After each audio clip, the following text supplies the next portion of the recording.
Ahí está grabando.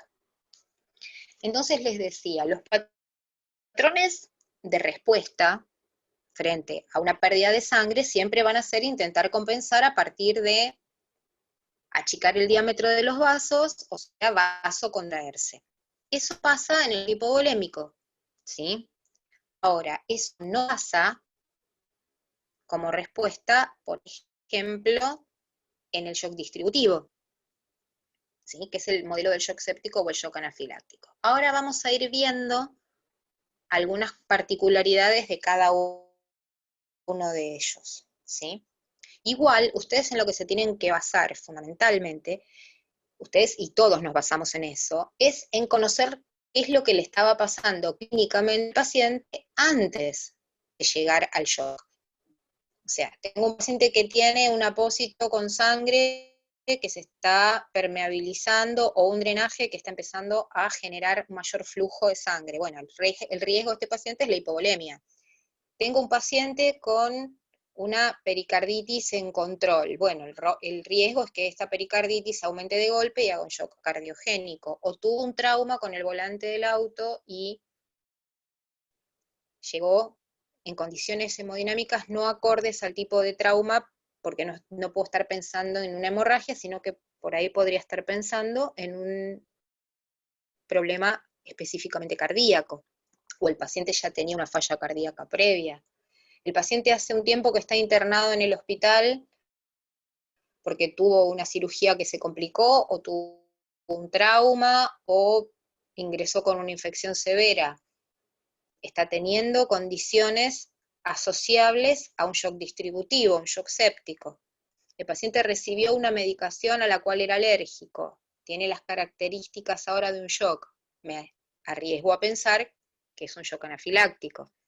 ¿Se entiende? Siempre hay que relacionar el patrón hemodinámico del paciente con qué es lo que efectivamente le sucede y le sucedió en las horas anteriores a que se instalara este cuadro, que puede ser bastante rápida su instalación, o pudo haber ido dando información que nadie vio.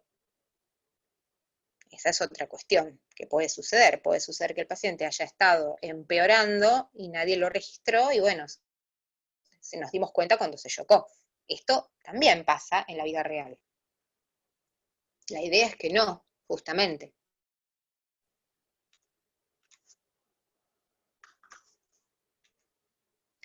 ¿Qué es lo que hacemos inicialmente? ¿Sí? ¿Qué es lo que vamos a ir a hacer con un paciente que sospechamos por su clínica que está en shock? Bueno, lo primero que vamos a hacer es lo que se llama la resucitación inicial, que acá es a donde nosotros nos vamos a parar, porque más de eso no vamos a hacer en esta etapa, ¿sí? Y lo que vamos a ir es ir a ver qué es lo que le está pasando al paciente y qué compartimiento necesito expandir, ¿sí? Si necesito expandir el extracelular, la volemia circulante en un momento inicial, y le voy a poner cristaloides, y el cristaloide que le voy a poner es solución fisiológica, que es lo que tengo a mano, ¿sí?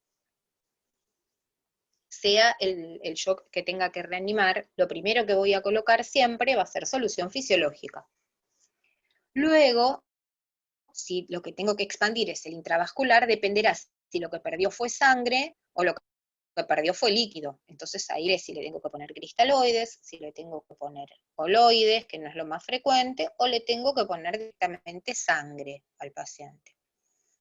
¿Por qué les pongo esta diapositiva? Porque uno tiene que pensar que lo primero que va a tener a mano en la sala de cirugía, en la de recuperación, en la guardia, en la sala de clínica, en la sala de maternidad donde está la paciente que me estaban contando, va a ser siempre solución fisiológica. Porque para reponer sangre, necesito utilizar esa sangre, asegurarme de que toda la trazabilidad de la sangre sea la correcta, salga con una orden del paciente debidamente identificado el pedido, lo recepcione el banco de sangre o hemoterapia, identifique la muestra que va a traer, la bolsa que va a traer, y haga todo su recorrido administrativo, la coloque a una temperatura aceptable, llegue eso, se reidentifique al paciente con la bolsa y estemos seguros que está agrupado y compatibilizado, porque si no hay que hacerlo en el momento. Ustedes saben que en la transfusión le puede costar la vida al paciente. Entonces, ¿por qué les cuento esto? Porque eso lleva tiempo, que es lo que no tenemos si tenemos un shock. No nos sobra el tiempo, todo lo contrario, estamos contra reloj. Entonces, como estamos contra reloj, lo primero que vamos a hacer es agarrar lo que más a mano tenemos y que más inocuo es para el paciente, que es la solución fisiológica. Esa es la explicación por la cual tenemos solución fisiológica a un paciente. ¿Cuáles son nuestros objetivos cuando colgamos esa solución fisiológica al paciente? ¿Sí? O después le colgamos la sangre si nos trajeron la sangre en tiempo y forma. Primero, restaurar el volumen del intravascular, porque sin volumen intravascular, por más que el corazón se esfuerce y se achiquen los vasos, va a llegar un momento que no hay agua, no hay con qué transportar nada, ¿sí?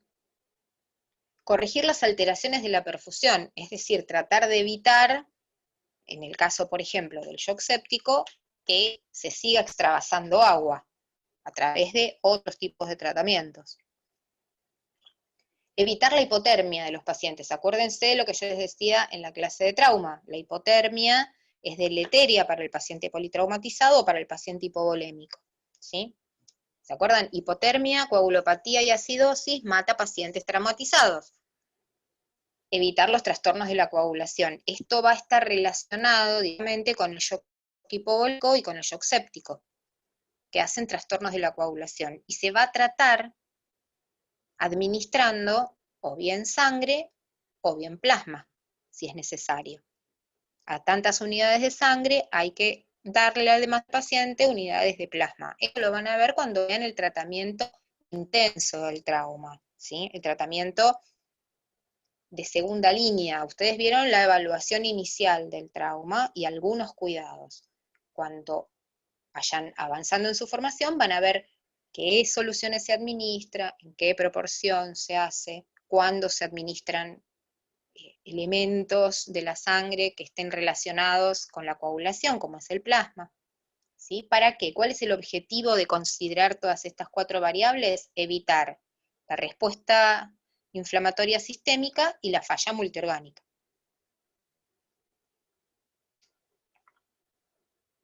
Que sería lo que aumenta la mortalidad de los pacientes internados en su tercer curva de mortalidad del trauma, por ejemplo, pero que podría ser en un paciente con una cirugía de vesícula, ¿sí?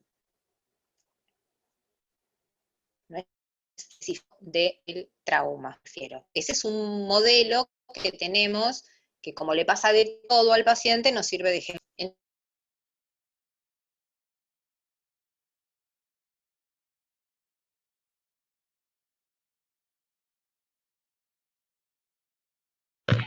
Profe, no se le escucha. Profe, no se le escucha nada. Creo que sí. ¿Está viva, profe? Hola.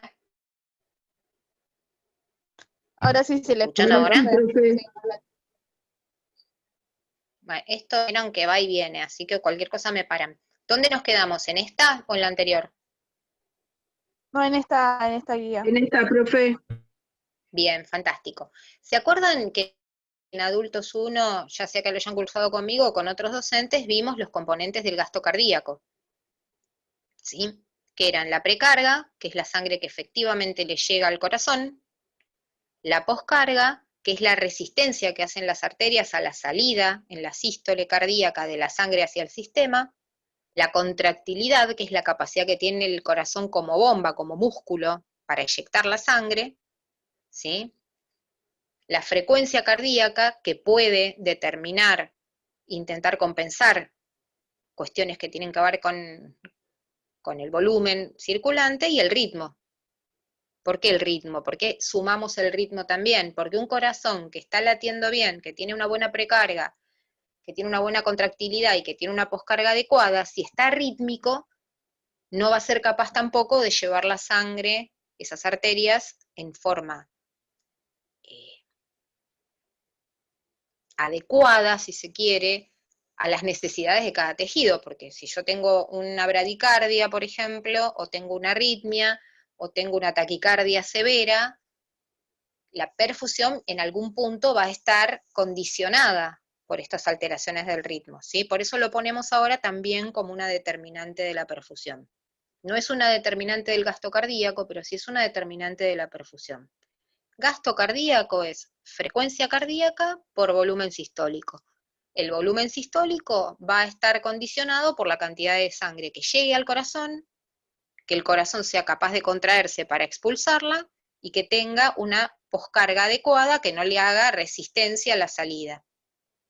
Con esas variables que son tan sencillas, pero tan importantes que siempre hacemos hincapié en que hay que tenerlas en cuenta, porque si ustedes hablan de gasto cardíaco y no saben de qué están hablando, estamos en problemas.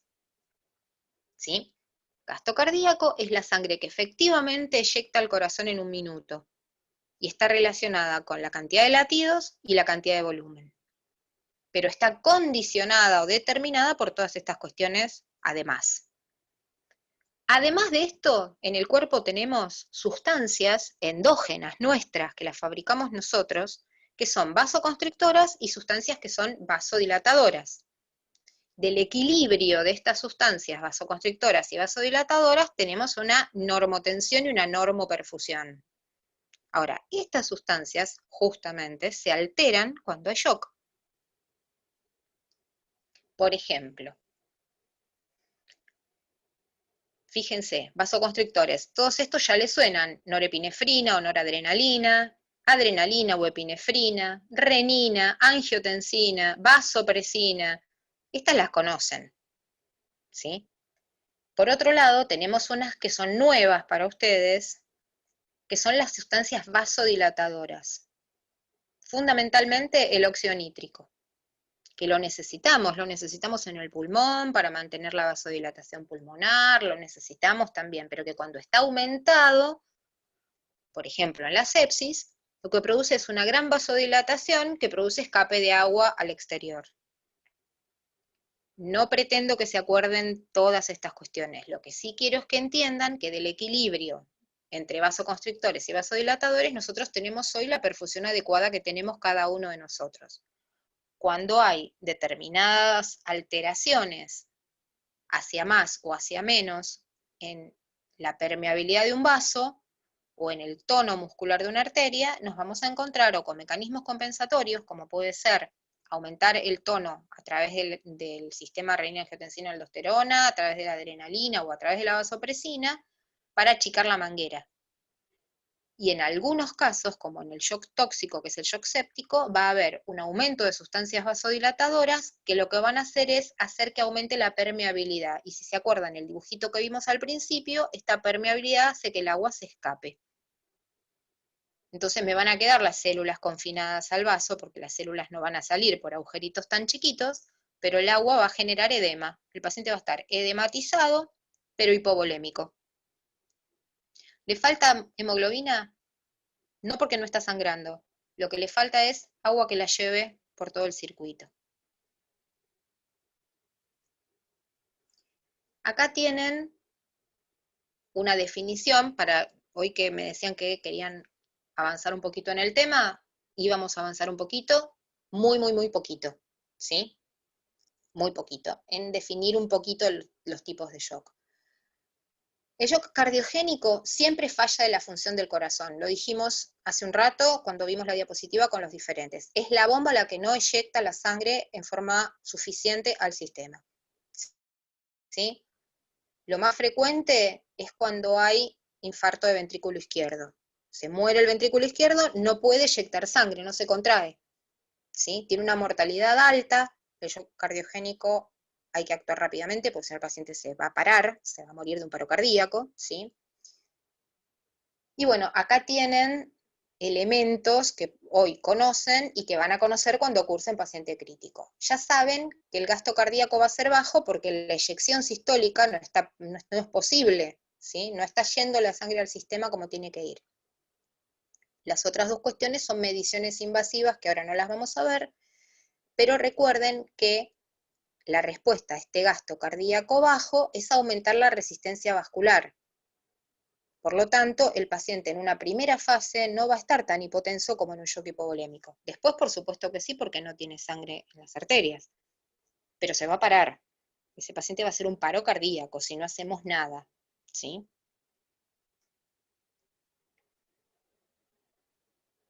Hay el otro, que se acuerdan que estaba el dibujito que había una obstrucción en algún lugar que no era específicamente solamente el corazón, ¿sí? Puede darse en otros sitios también de la vasculatura, pero que generalmente se produce en el corazón. El obstructivo extracardíaco no tiene que ver con que no se pueda contraer el corazón porque tengo una falla del ventrículo, sino que hay algo que lo está apretando, o lo está comprimiendo, o lo está taponando, que no le permite contraerse.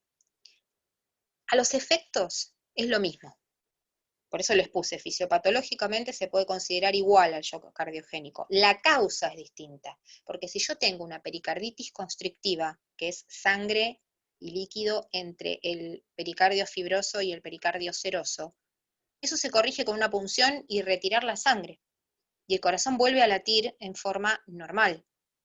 Se libera la presión del corazón y el corazón sigue latiendo por su automatismo cardíaco y mejora el shock, que es distinto que tener un infarto con la muerte del ventrículo. ¿Se entiende?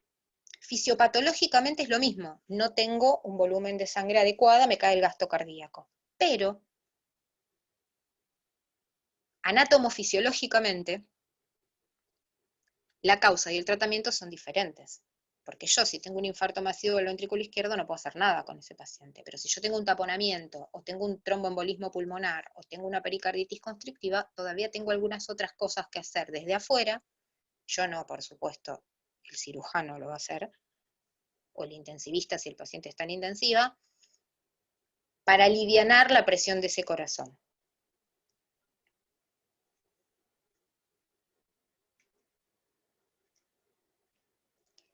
En relación con el shock hipovolémico, acá hay una tablita que es la misma tablita que yo les di en una clase de hará unas 2 semanas atrás. Es la misma tabla. Relaciona las pérdidas de sangre reales con los signos clínicos que ustedes van a encontrar. Es fundamental tener en cuenta estas variaciones, ¿sí? Por ejemplo, la paciente puérpera, o creo que era puérpera, que me estaba contando una de sus compañeras, tenía una pérdida de 1000 mililitros, fíjense, ella está en una pérdida de tipo clase 2, ¿sí? Taquipneica, taquicárdica, todavía tiene la posibilidad de emitir diuresis, y solamente está relativamente ansioso, moderadamente ansiosa la paciente. Si esto sigue, ¿sí? Y la presión arterial se mantuvo normal todavía, o está yendo hacia la hipotensión. Está Si esto hipotensa esa sigue profe. rápido, Creo que esta ya estaba hipotensa, sí, tiene entonces, 80-50, si no mal recuerdo. bueno, esto también, ¿sabés con qué puede estar relacionado? Con la velocidad de las pérdidas. Si las pérdidas son muy rápidas, como toda cuestión, no le da mucho tiempo al cuerpo a poner en juego los mecanismos compensatorios, ¿sí? También. Sí. No es lo mismo una pérdida leve, pero sostenida, que el cuerpo intenta compensarla, que la sección de una arteria uterina, por ejemplo. O que no se haya retraído una arteria uterina y tengamos una hemorragia obstétrica posparto. Digo, no me quiero meter en un tema que no es mi tema, yo No, toco sí, de sí, oído. no. No, está bien, profe, porque como que lo relaciono todo con todo, y justo La me idea. había tocado hacer el diagnóstico del shock hipovolémico, y bueno, está buena la clase para Y no entrar. cabe ninguna duda que esa paciente está en shock hipovolémico, o sea que tu Yo lo razonamiento, puse ¿no? como potencial, porque no sabía, y ahora me estoy dudando si ponerlo como real o potencial. Mira, la paciente, ¿tenés registro de si tenía emisión de diuresis o No, eso no? no. Bueno, pone que lo irías a buscar, y que irías a buscar estas variables clínicas, la presión arterial, la presión de pulso, que es cuando vos le tomás el pulso, como que tan lleno o distante lo encontrás, ¿sí? En este Perfecto, sí. caso, la presión de pulso es otra cosa, pero vos ahora tomalo como ahí, como que le vas a ir a tomar el pulso, el relleno capilar, el estado de conciencia, todas las cosas que ya sabemos Sí, que lo que hicimos definen una adecuada en el... perfusión, tal cual, todo tiene que ver con todo como vos decís, porque los conocimientos de esta materia son básicos para que ustedes puedan enfrentar cualquier paciente, de las características hemorrágicas que sean. tipo que se seccionó un brazo en una obra en construcción, o una embarazada, o un niño que se cayó de la cama. ¿Sí? Así que no, tu razonamiento está bien porque tu paciente no tenía esa tensión arterial, ni tenía ese estado de conciencia, ni tenía esa frecuencia cardíaca antes de perder sangre. ¿Sí? O sea, no tenemos que llegar acá para decir que el paciente está en shock. ¿Sí? Por eso lo Acá quise poner está, como potencial, profe, porque como que no quiero que llegue a que le agarre un shock hipovolémico. bueno, ponelo como potencial, pero poné que el paciente está transitando una fase 2. O ponete esta tablita y está en su clase 2 de pérdidas. Como para que Perfecto. no te digan que no hagas un diagnóstico por ahí. Gracias, profe. No, no hay problema.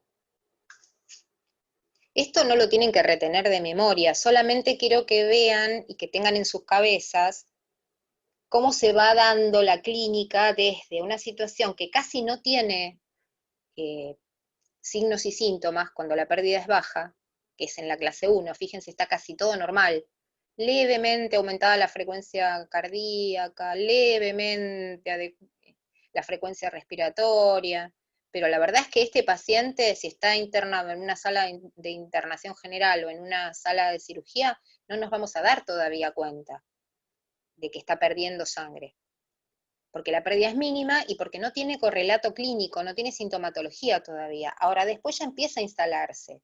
Si nosotros a este paciente lo encontramos acá le podemos reponer volumen y llevarlo compensado a quirófano a que se fijen dónde está sangrando, que es lo que nos importa a nosotros en este tipo de pacientes, que es el paciente de adultos 2. El paciente que el shock hipovolémico está relacionado con un sangrado. Entonces, si nosotros estamos atentos y lo vemos en esta fase, en clase 2 al paciente de pérdidas, donde todavía la sintomatología es muy inespecífica, pero está presente, evitamos llegar acá. Acá se da cuenta cualquiera, ¿eh? El que le trae la comida se da cuenta que está chocado el paciente, va a estar desmayado, pálido, sudoroso, horrible. Ahí nos damos cuenta todos. La idea es encontrarlo acá, por lo menos, como para mandarlo a quirófano compensado con una vía y una solución fisiológica.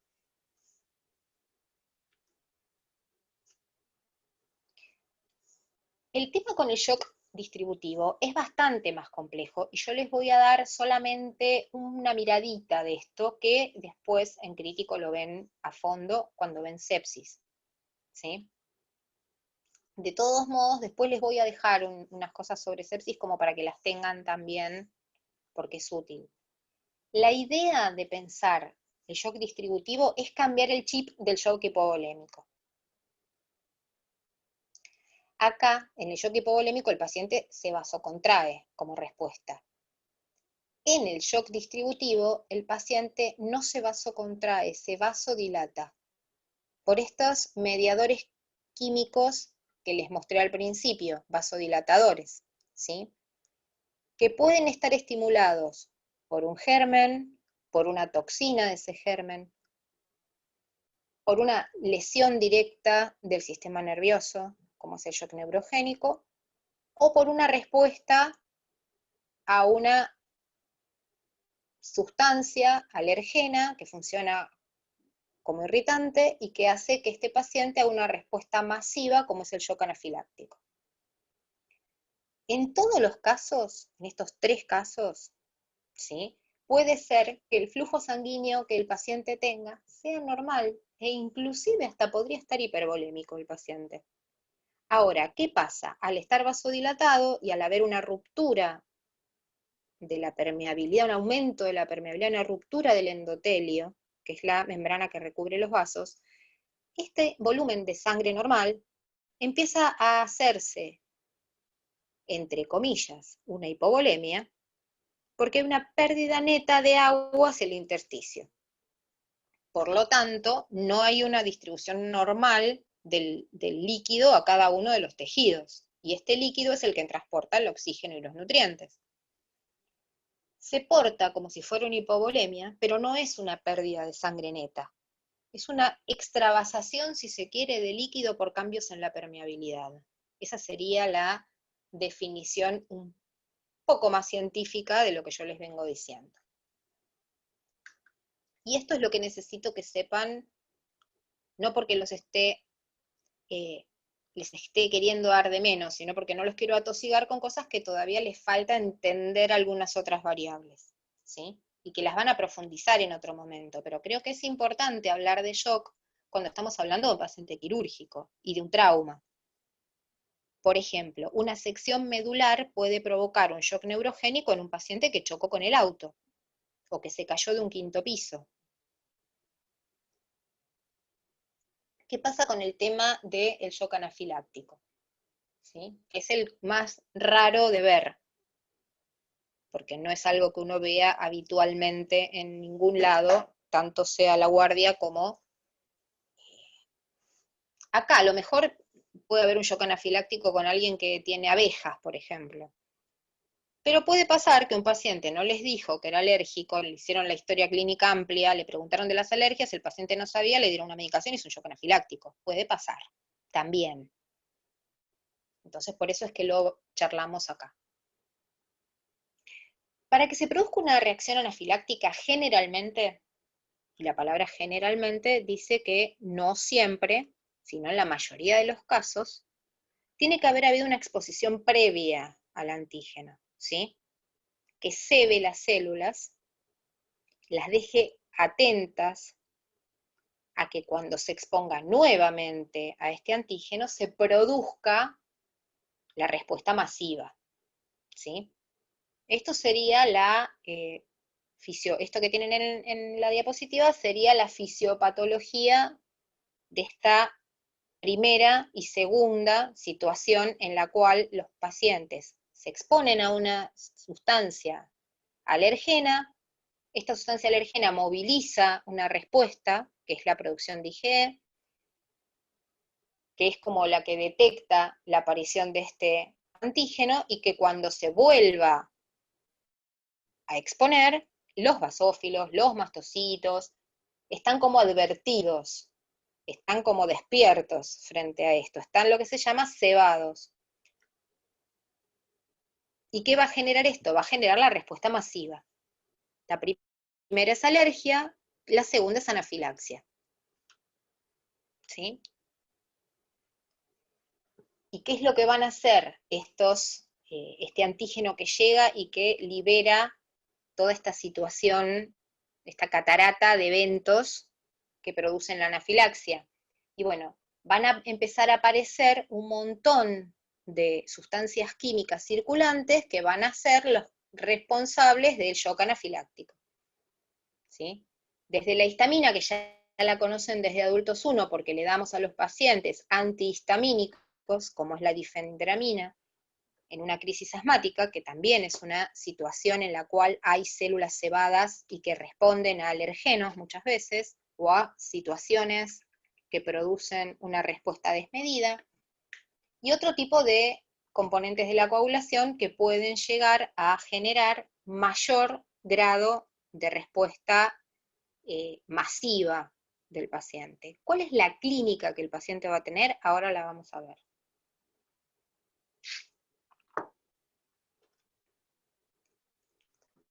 Todos estos mediadores, toda esta lista de mediadores inflamatorios que ustedes vieron recién, van a provocar, ¿sí?, que se forme edema sistémico y pulmonar. Como yo les decía antes, permeabilidad aumentada, tanto de las arterias y venas del sistema como las del pulmón. Vasodilatación con hipotensión, ¿sí?, que inclusive puede llegar a provocarle al paciente un infarto, porque si hay vasodilatación de las arterias coronarias y no le llega suficiente oxígeno al corazón, puede provocar isquemia miocárdica, puede provocar isquemia cerebral, ¿sí? Acá tienen el modelo, ¿sí? Hay disminución de la precarga porque hay hipovolemia relativa. ¿Pero por qué hay hipovolemia relativa? Porque el líquido se escapó al intersticio. Tengo glóbulos, pero no tengo quien me los lleve, ¿sí? Y además baja la poscarga, o sea, va a bajar la presión arterial.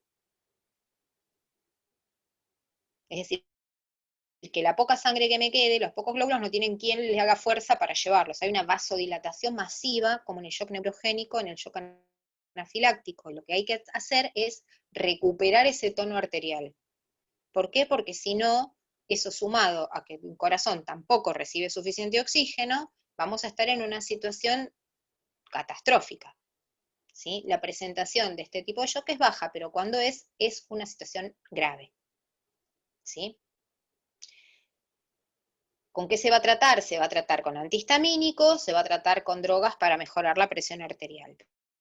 Pero no quiero entrar en el tratamiento porque, vuelvo a decirles, es un tratamiento que se hace en el marco de la terapia intensiva en otra situación, con otras variables a tener en cuenta.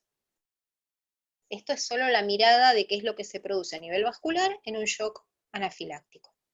El patrón hemodinámico es la vasodilatación con dificultades cardíacas también. O sea, combina una falla de bomba con una vasodilatación masiva, tanto arterial como venosa. Y caída de la precarga, obviamente. Y la hipotensión es bien marcada.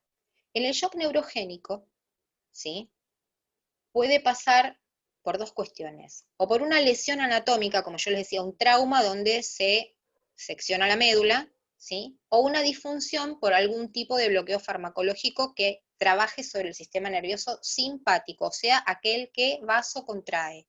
Si yo inhibo el simpático, vasodilato.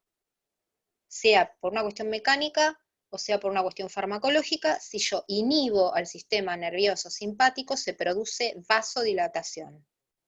¿Sí? Este es el patrón del shock neurogénico. ¿Sí? Acá tienen cómo inervan el simpático y el parasimpático cada una de las funciones que cumple y dónde actúa. Esto es para que ustedes lo repasen, no es tema de ahora, pues esto es neuro. ¿Sí? Pero es nada más que para que lo tengan, por las dudas no se acordaban cómo funciona cada uno. ¿Sí?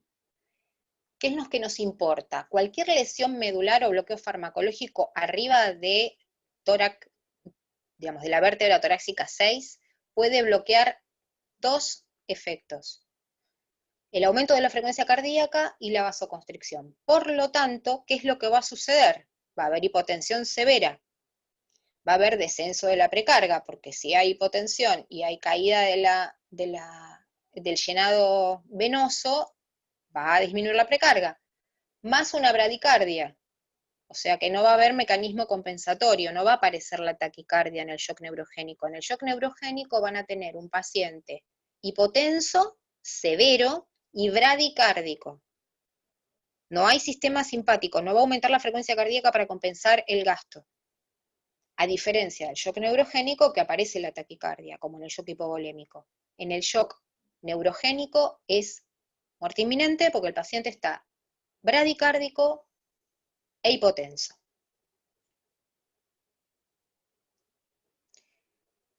Mi idea es que simplemente tengan una idea, un cuadrito en su cabeza, en sus apuntes, en algún lado donde pensar que cualquier paciente quirúrgico puede transcurrir cualquiera de estos modelos hemodinámicos de shock. Y en cualquiera de estas situaciones, lo interesante, o lo importante, o lo valioso como profesionales de enfermería es decir, si yo tengo variables clínicas no invasivas casi, porque lo último que le van a tomar es la tensión arterial, que es lo más, digamos, que más requiere aparatos de todo esto, ustedes pueden sospechar que el paciente podría llegar a una situación de estas. O que lo que le está pasando podría ser la primera fase de cualquiera de estos shocks. Y eso es importantísimo. Porque si esto se detecta en forma precoz, aunque parezca que estamos haciendo algo demasiado alarmista, si ustedes lo detectan en forma precoz, se puede actuar rápidamente y llevar al paciente a una compensación clínica, o quirúrgica si es necesario, que evite la falla multiorgánica y el síndrome de respuesta inflamatoria, porque cuando esto se instala, la mortalidad es muy alta. Y si el paciente no se muere, queda con secuelas permanentes, tanto neurológicas como motoras, como a veces es necesario llegar a la amputación de miembros. O sea, hay un montón de situaciones clínicas derivadas de la supervivencia al shock que realmente el paciente puede quedar con situaciones hasta más traumáticas que la misma muerte. Entonces me parece que no es un tema menor, si bien lo que vimos hoy es como